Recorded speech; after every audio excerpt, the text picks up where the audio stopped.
Living on Point. Partai Golkar memberikan dukungannya kepada Bapak Letnan Jenderal Pak Prabowo Subianto sebagai calon Presiden Republik Indonesia 2024-2029. Erlangga itu hanya satu, yaitu diputuskan untuk menjadi calon presiden.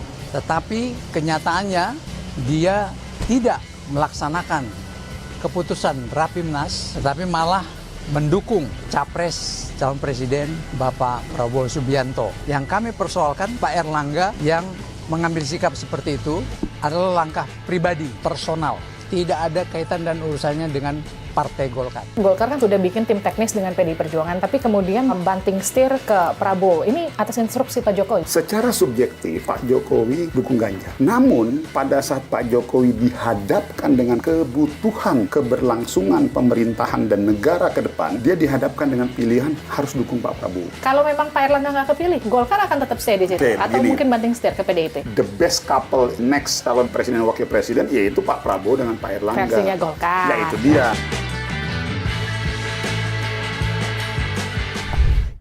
Hai, kembali lagi di Living on Point. 13 Agustus kemarin cukup menggemparkan karena Partai Golkar yang selama ini diprediksi akan mendukung Ganjar Pranowo akhirnya melabuhkan dukungannya ke Prabowo Subianto.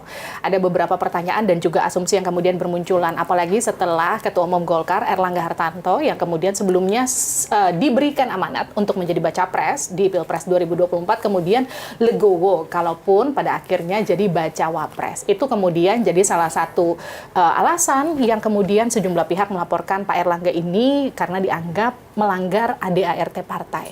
Nah, kita jawab nih dengan politisi Partai Golkar yang juga Wakil Ketua Komisi 7, Maman Abdurrahman. Hai Bang Maman. Yo, apa kabar? Kabar baik. Jadi, kenapa kok tiba-tiba Golkar melabuhkan dukungannya ke Pak Prabowo? Ini kan sebetulnya proses komunikasi politik kita tuh awalnya kan tidak hanya dengan Pak Prabowo, kan, dengan semua calon yang memang kita lihat berdasarkan hasil survei itu masuk dalam 3 besar. Yang pertama itu Pak Prabowo, yang kedua Mas Ganjar, yang kedua Mas Anies. Artinya proses komunikasi politik yang dibangun oleh Partai Golkar ini bukan ujuk-ujuk. Artinya bukan ujuk-ujuk tiba-tiba kita langsung putuskan ke Pak Prabowo atau segala macamnya. Bahkan juga sebelumnya kita udah berkomunikasi politik dengan Mas Anies, sudah berkomunikasi politik dengan Mas Ganjar dan Pak Prabowo. Nah, kalau pertanyaannya, kenapa akhirnya ke Pak Prabowo? Jadi begini, Mbak.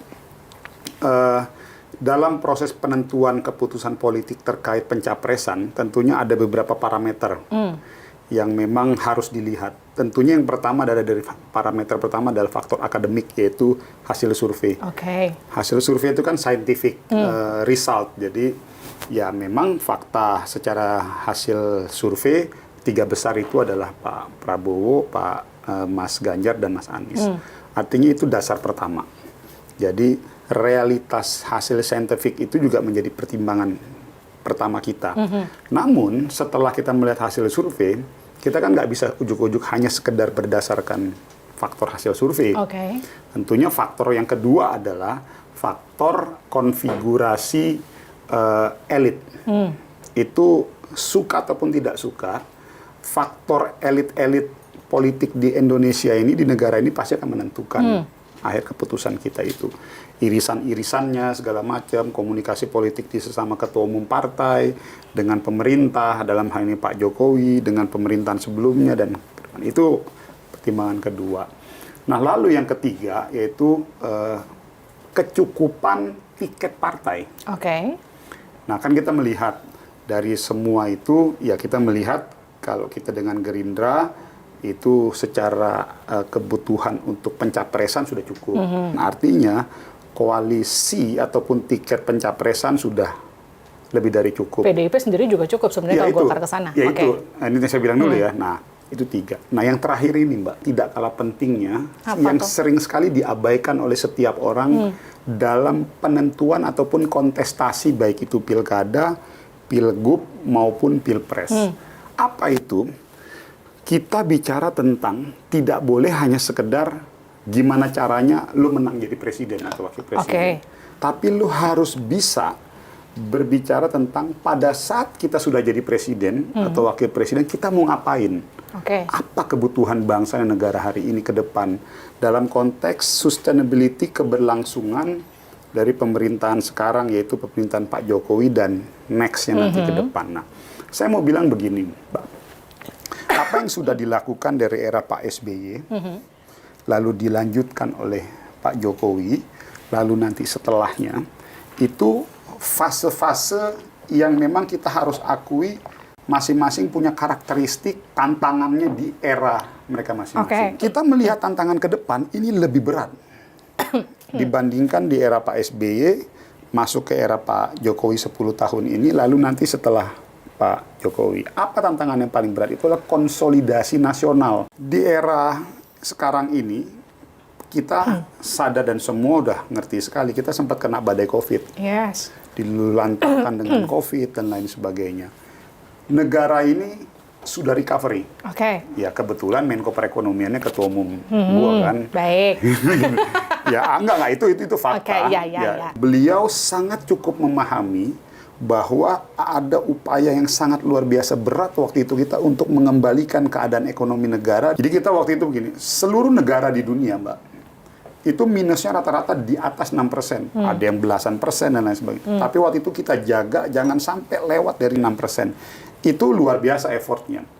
Lalu fakta lagi, Indonesia berhasil kembali reborn lebih cepat dibandingkan negara lain pada posisi plus 5%. Nah, menurut pandangan kita Golkar dan juga dari diskusi kita dengan ketua umum kita Pak Erlangga, recovery ekonomi sekarang ini perlu dioptimalkan kembali. Jadi kalau kita bilang bahwa kembalinya rebornnya ekonomi ini tidak serta-merta langsung bisa aman sustain ke depan.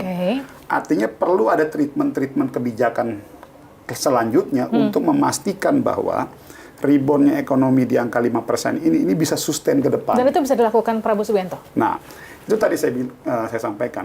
Pertanyaannya, kenapa harus Prabowo Subianto? Kita melihat begini, komunikasi ataupun komunikasi politik antara pemerintah dengan legislasi, salah satunya adalah menjadi salah satunya menjadi poin yang sangat penting ke depan. Maka dari itu kita membutuhkan presiden yang kuat, baik itu secara karakter personalnya dan juga karakter kekuatan politiknya. Kita perhatikan ya Mbak. Ini evaluasi plus minus di era pemerintahannya Pak Jokowi.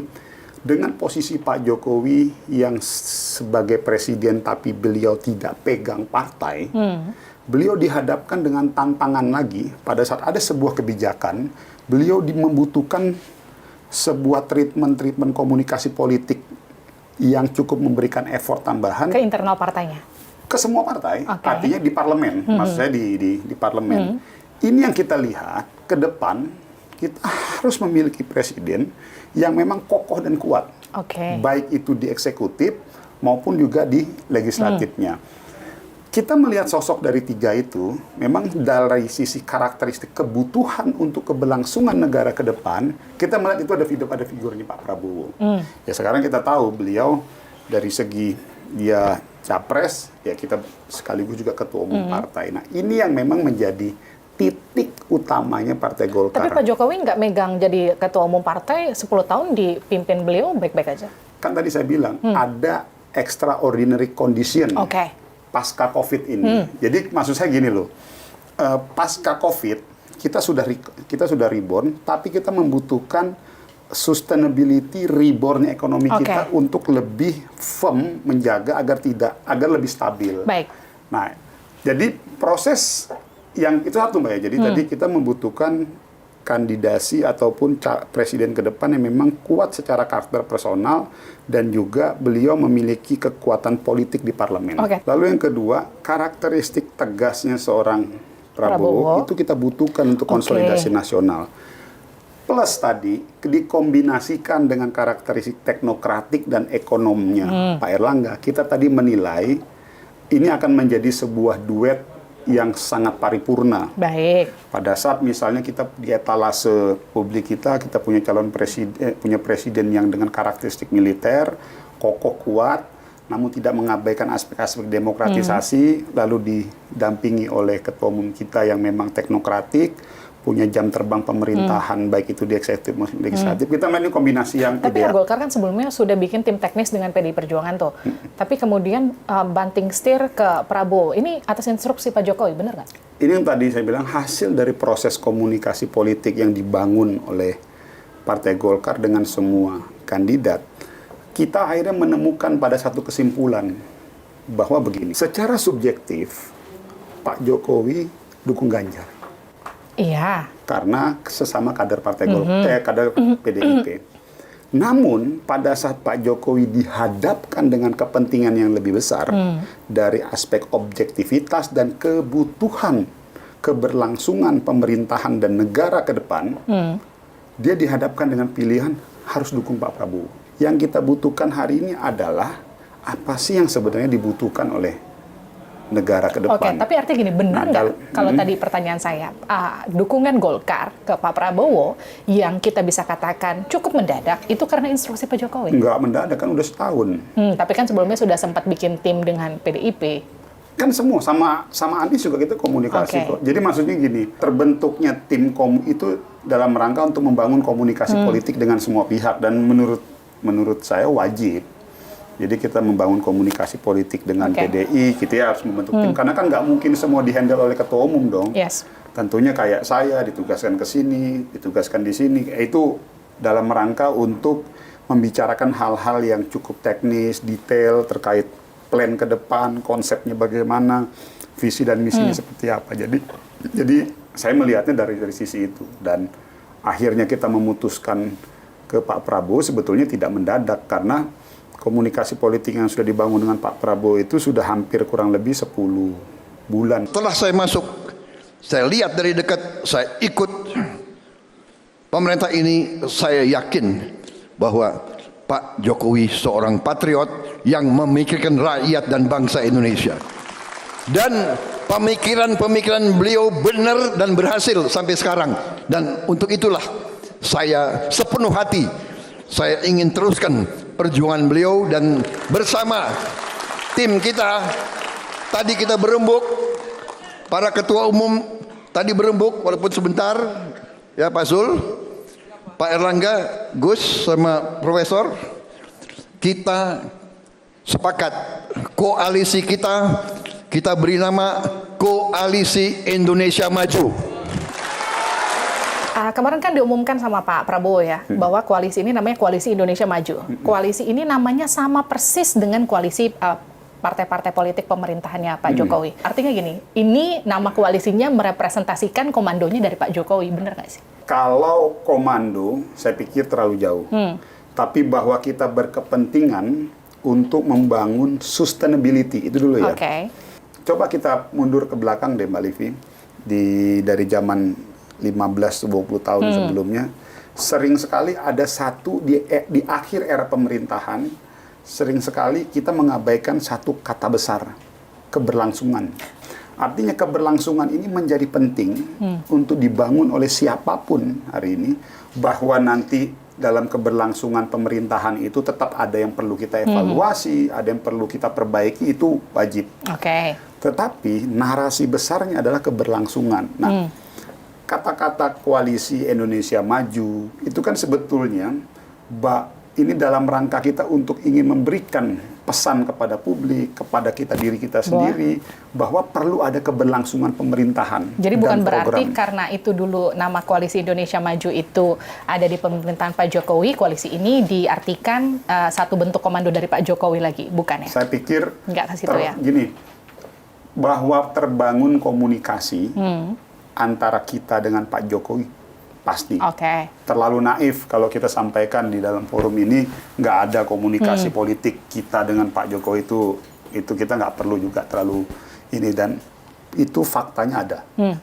Bang Maman gini, dulu koalisi KIB itu kan digadang-gadang dibangun oleh Pak Jokowi untuk mengamankan Ganjar Pranowo. Ada PAN, ada Golkar, ada P3 di situ. P3 ya dia balik ke PDIP karena memang PDIP dukung Ganjar. Tapi yang jadi pertanyaan dan yang cukup membingungkan kenapa kemudian PAN dan juga Golkar merapat langsung tiba-tiba di hari yang sama mendukung Pak Prabowo. Itu kan kemudian analoginya jadi oh ya betul arahan Pak Jokowi ke Pak Prabowo. Ya gini, jadi KIB itu ada sebuah koalisi yang dibentuk berdasarkan kesepemahaman yang sama bahwa tiga partai ini melihat momentum waktu itu, yuk kita bareng, kita membentuk sebuah koalisi dalam rangka membangun komunikasi politik. Jadi bukan disiapkan untuk Pak Ganjar. Kalau memang disiapkan untuk Pak Ganjar ya berarti hari ini seharusnya kita semua ke Mas Ganjar kan gitu. Lalu yang kedua tadi, kalaupun misalnya nih, bahwa memang Pak Jokowi dukung Pak Prabowo, memang salah. Ya selama etika pemerintah, etika beliau sebagai presiden dan sebagai warga negara itu tidak diabaikan, saya pikir sah-sah aja. Nah, dari sisi Pak Jokowi sebagai pribadi presiden, pribadi warga negara ya sah-sah saja juga sebenarnya beliau mau dukung Pak Prabowo. Jadi menurut saya sih itu bukan, it's not a big deal. Jadi itu bukan sesuatu yang perlu dipertentangkan dan diperdebatkan. Karena kita tuh ingin dalam proses dialektika politik ke depan itu yang kita perdebatkan, yang kita pertanyakan, lu mau ngapain kalau jadi presiden? Kalau misalnya Anies begini ya, emang Anies bisanya apa gitu? Mas Ganjar bisanya apa? Pak Prabowo bisanya apa? Saja melaporkan ke Ketua Dewan Etik Partai Golkar, Pak Muhammad Hatta, bahwa Pak Erlangga Hartarto, Ketua Umum Partai Golkar, telah melakukan pelanggaran berat atas konstitusi, yaitu anggaran dasar dan anggaran rumah tangga Partai Golkar.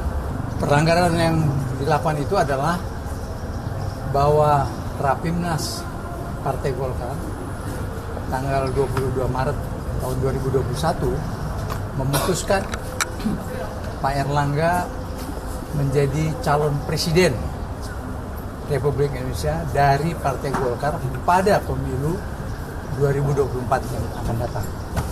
Tetapi malah mendukung capres calon presiden Bapak Prabowo Subianto. Itu gimana? Itu ada ADART yang dilanggar? Jadi begini, amanah kepada Erlangga itu bukan ADART.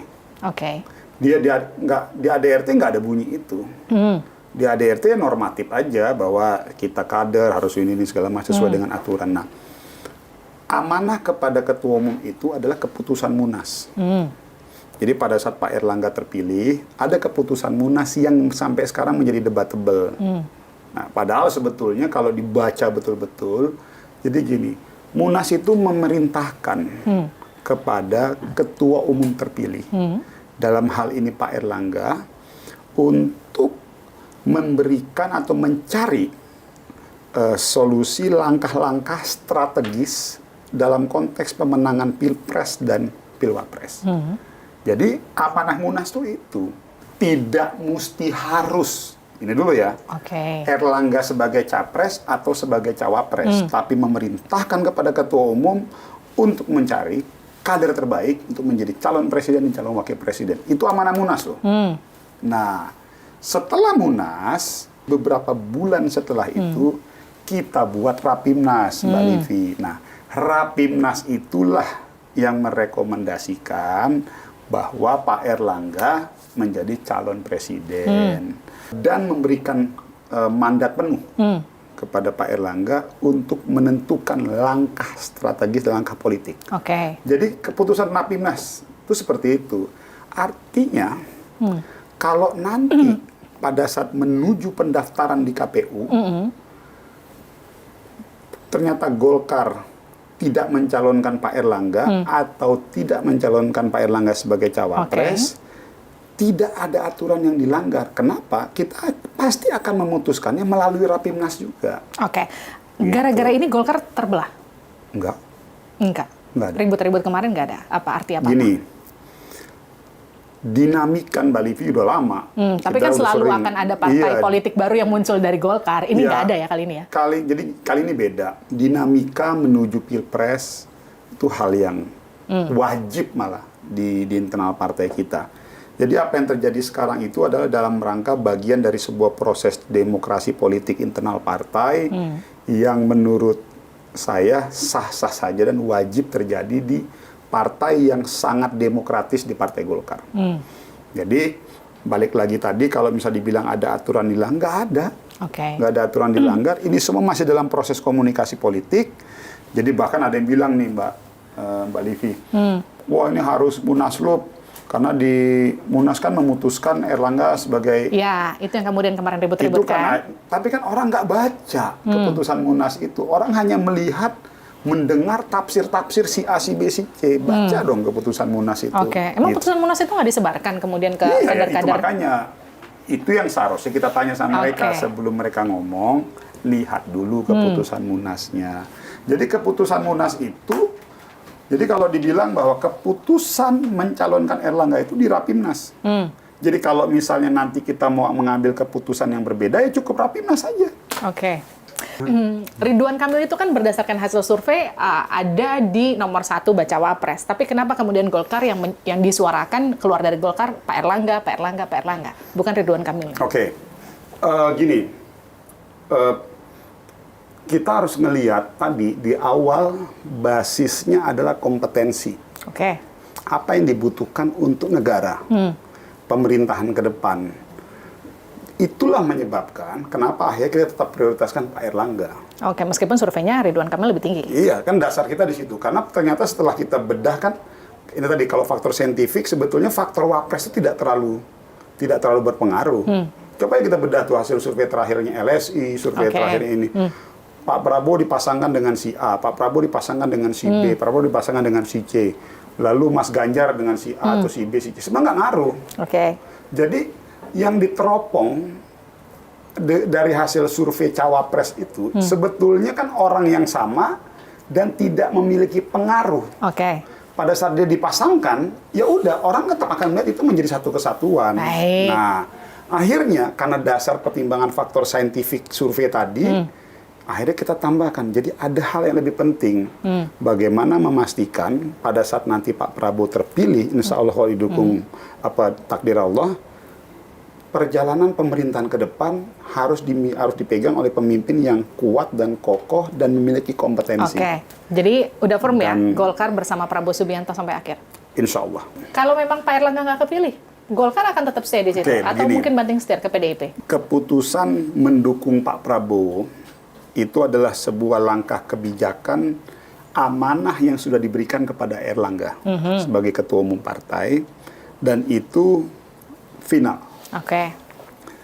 Sekarang bagaimana dengan posisi tadi, misalnya kalau Pak Erlangga tidak menjadi wapres? Bagi kami bukan di situ sekarang. Kita perdebatannya sudah harus beyond di atas itu lagi. Mau siapapun nanti yang diambil wapresnya, cawapresnya, kita Oke. duduk bersama-sama. Kita tentukan bersama-sama dan Oke. kita buka dan bedah satu-satu.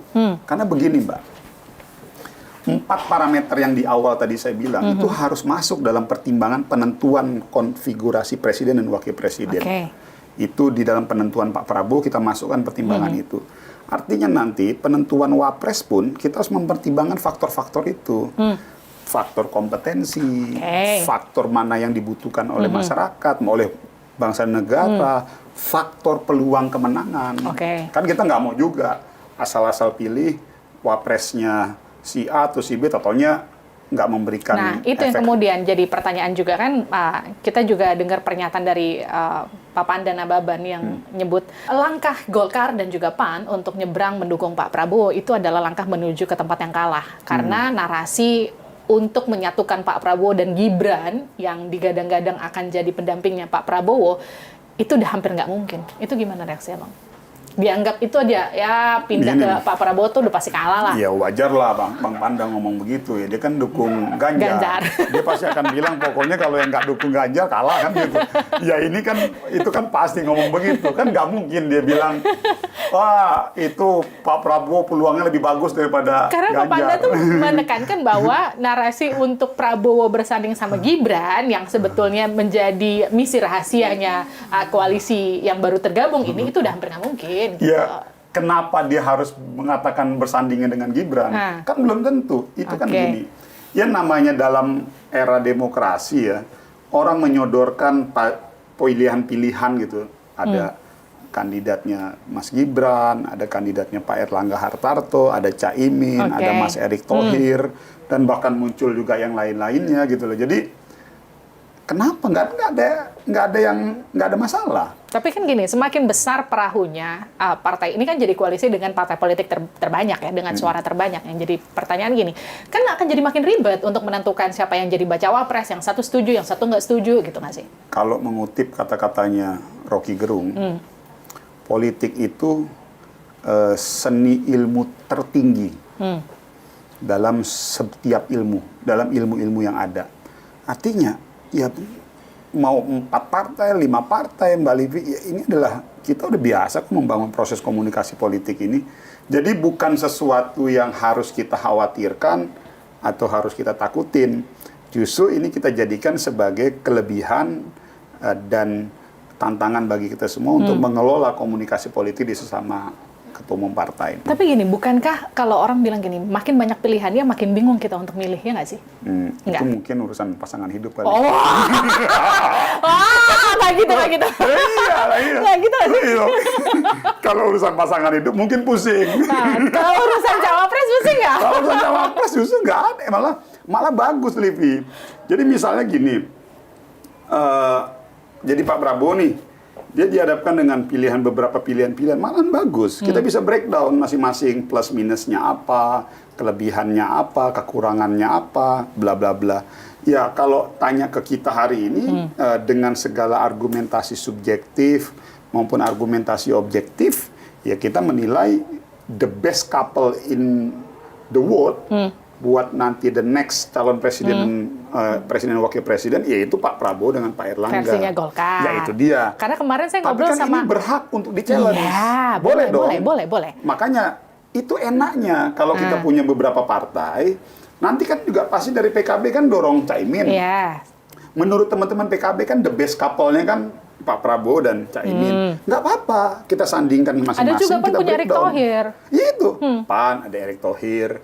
Bahkan ada muncul Mas Gibran. Nggak apa-apa di breakdown satu-satu, Mbak. Kan gini, jadi pertanyaan gini, jangan sampai kalau Golkar nggak kepilih jadi cawapresnya Prabowo, kemudian nanti pada akhirnya di menit-menit terakhir banting setir ke PDIP. Jangan sampai pacarannya sama siapa, nikahnya sama siapa, ya nggak sih? Kalau kita tanya, kita bicara probability.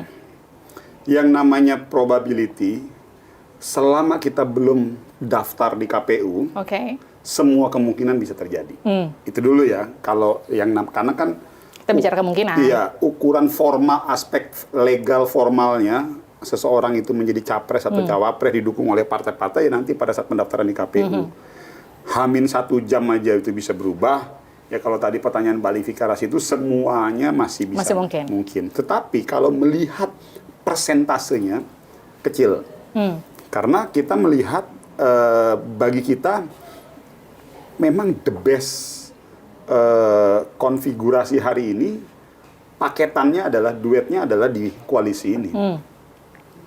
Jadi kalau kita betul-betul menginginkan Indonesia ini ke depan kuat, manunggal, dan memiliki wibawa untuk menjalankan pemerintahan ke depan dan melanjutkan yang memang sudah baik dan memperbaiki yang mungkin masih kurang, itu memang koalisi yang di sini. Oke, sekarang jadi gini. perpaduan di capresnya dan koalisi partainya yang ini kan Gerindra dengan Golkar kan partai nomor 2 dan 3 terbesar. Kita disupport oleh teman-teman PKB dan PAN yang satu basisnya adalah NU, yang satu adalah basisnya Muhammadiyah. Artinya ini adalah duet terbaik. Nah kemudian gini jadi pertanyaan. Ini kita keluar dari Golkar secara partai, saya mau bicara ke Bang Maman secara pribadi. Anda itu kan dianggap jadi aktivis 98 yang pada saatnya, pada masanya saat itu gerbong Anda tuh melawan Pak Prabowo. Sekarang partai Anda mendukung Pak Prabowo. Itu gimana? Gini, ini pertanyaan, ini kan sebetulnya perdebatan narasi yang terus terulang-ulang. Yes, karena dulu Anda Gini, salah satu orang yang melawan. bagi kita, Mbak, sedangkan kita aja dulu ya, 5 tahun, 10 tahun yang lalu, kita Sivitas Akademika Trisakti itu mewacanakan rekonsiliasi nasional. Oke. Jadi, apa sebetulnya rekonsiliasi nasional itu? Kita mau mencoba menutup ruang-ruang jarak yang terjadi di era 98 antara semua kelompok, gitu.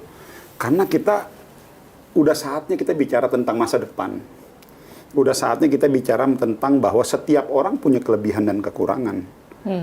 Untuk menatap Indonesia ke depan yang lebih baik, sudah saatnya kita bicara tentang bahwa, yuk, udah deh kita nggak usah lagi ngebahas masa lalu, yang sebetulnya setiap itu berjalan, setiap itu berkembang, selalu menjadi komoditas politik setiap orang untuk mendiskreditkan si A atau si B, si C.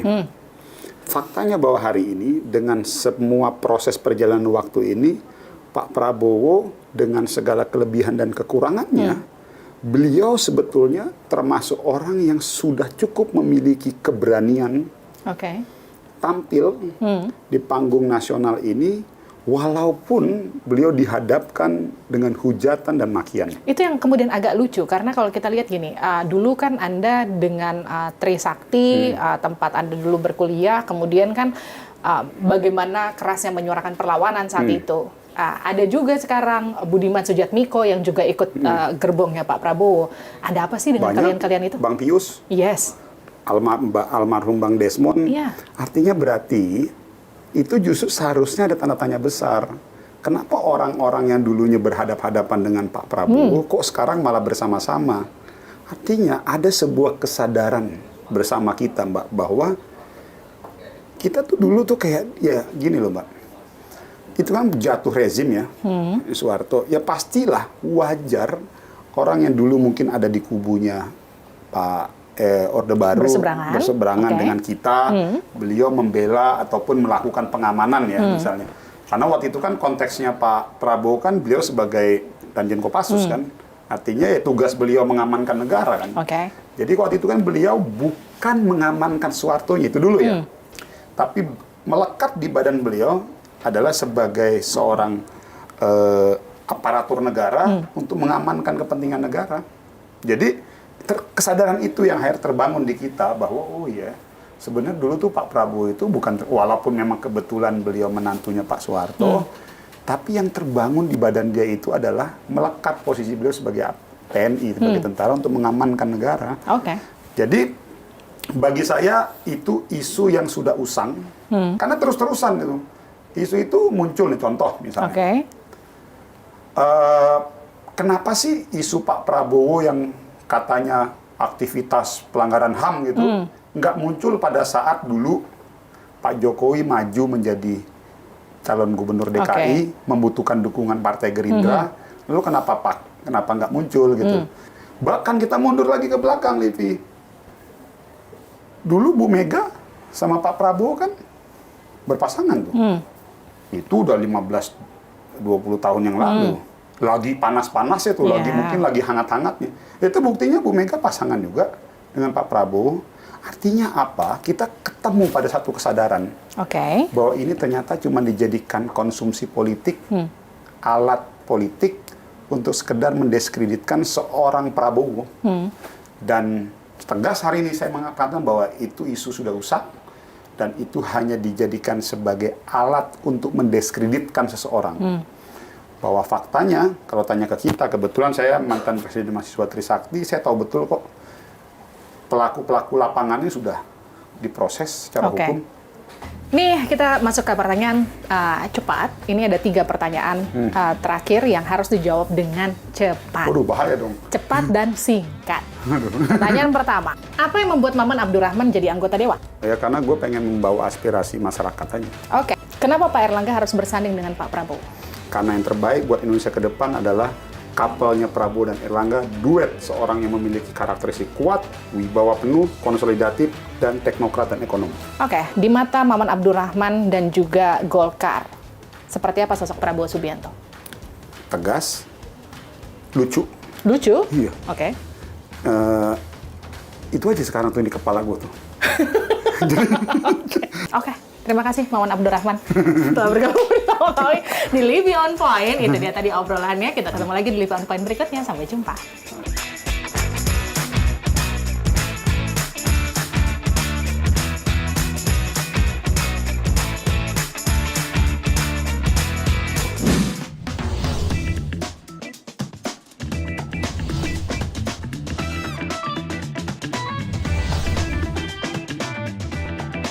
Living on Point.